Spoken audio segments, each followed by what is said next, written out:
પ્રાસંગિક વક્તવ્ય આપે શ્રી સુરેશ દલાલ.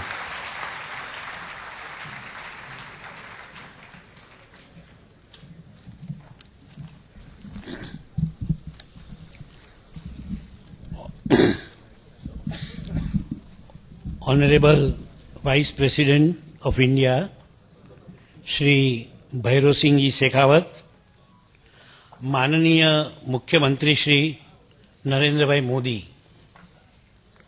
મને એક પ્રસંગ બરાબર યાદ છે.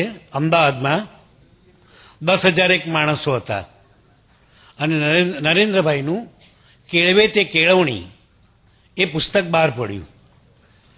ત્યારે આ એક જ ચીફ મિનિસ્ટર એવા છે કે જેમણે પોતાના શિક્ષકોનું સન્માન કરેલું.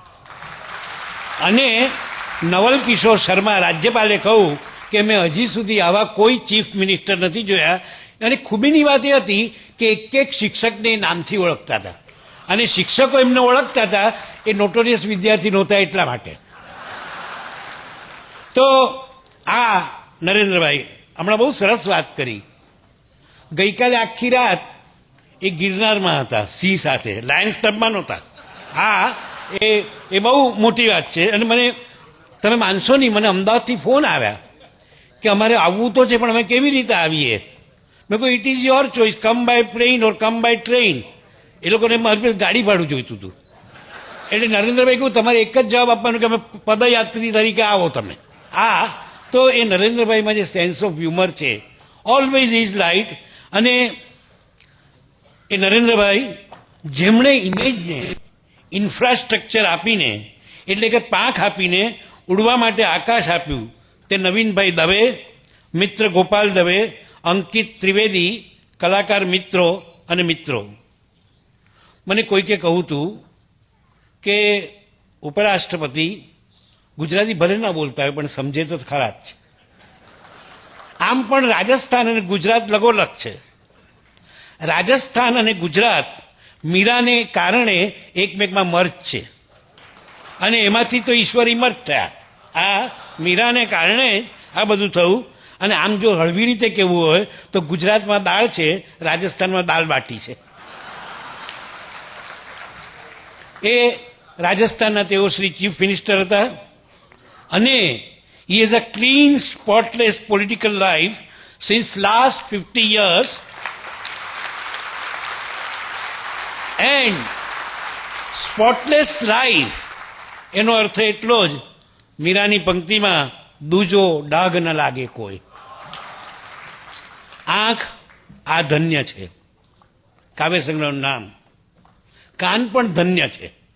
તમે જે કવિતા અહીંયા સાંભળી, જે કવિતાનું પઠન થયું, આખા કાર્યક્રમની રચના એટલા માટે હતી કે નરેન્દ્ર મોદીની કવિતા શું છે. હું નરેન્દ્ર મોદી શું કામ કહું છું? આપણે તો એમ કહેવાય છે ઉમાશંકર જોશી, રાજેન્દ્ર શાહ, બાલમુકુંદ દવે. હવે કવિ થયા એટલે નરસિંહભાઈ મહેતા કહીએ છીએ, નરેન્દ્ર મોદી કહેવાય. હા,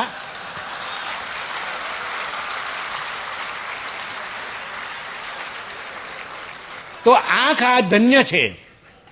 એ coffee table book of poems છે.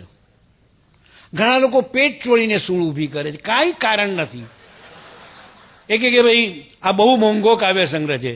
The book as a value, not a price. આ પુસ્તકનું મૂલ્ય છે, એની કિંમત નથી હોતી.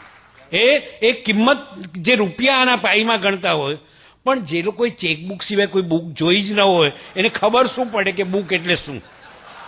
હા, હવે નરેન્દ્રભાઈ સાહેબ ઉઘડતે પાને અને છેલ્લે પાને એમના બે વાક્યો છે અને બે અંતિમોની વચ્ચે એ રહ્યા છે. એ કેટલી ખુમારીથી કહે છે, મારા ગુજરાતને પ્રેમ કરે તે મારો આત્મા, મારા દેશને પ્રેમ કરે તે મારો પરમાત્મા. હા,